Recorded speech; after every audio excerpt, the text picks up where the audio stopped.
I'm Carol, and as you can probably guess, I love Christmas! Christmas! It's Christmas! It's Christmas! It's almost Christmas time! I love decorations. I love snow! I love giving presents.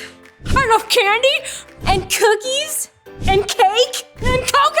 I feel like I'm talking really fast, probably because I'm excited for Christmas, but also maybe because of all the sugar. Woo. Woo. I also love my Christmas tree. So festive. But I have another tree. This is Jesus' family tree. Here's what that means. God sent his son Jesus to be born as a human and save us from sin. Jesus' birth is why we celebrate Christmas. This family tree shows Jesus' family members who lived before he was born. All this happened because long ago, after the first humans disobeyed God and hurt their relationship with him, God promised a man named Abraham that the whole world would be blessed through his family. This ornament represents Abraham and his wife Sarah. There were tons of great people in the family through the years, like a woman named Ruth. She was very faithful to God. Her grandson was a man named Jesse, and his son, David, would become the greatest king of Israel.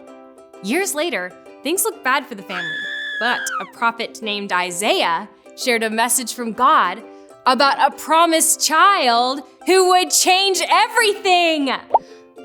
What the people didn't know yet was that this promised child would be called Jesus because he would save us from our sin. Isaiah's message from God was that the promised one would be a descendant of King David, who was related to Abraham. All that happened in the Old Testament of the Bible. But guess how the New Testament starts? With a genealogy of Jesus. A genealogy is a lot like a family tree.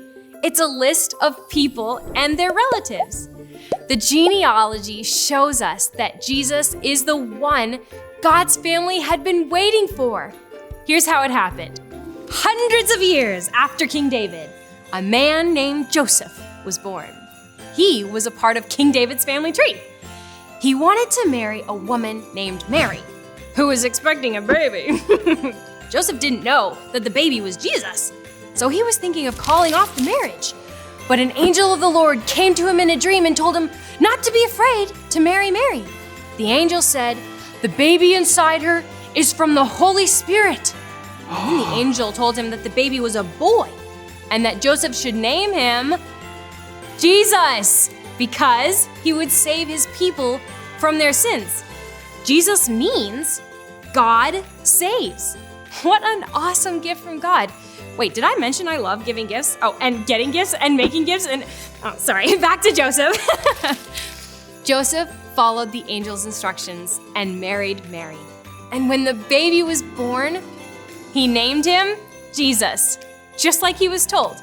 Wow, God's plan was so big. He used a special family to make it happen.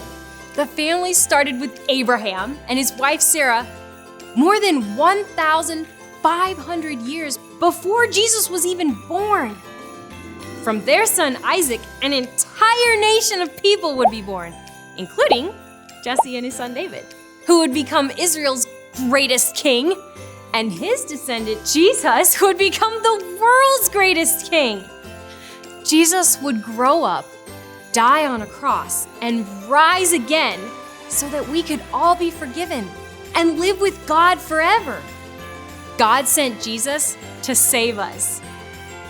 You see, in this tree, Jesus is more like the trunk than a branch. Even though all these family members came before him, he's what holds them all together.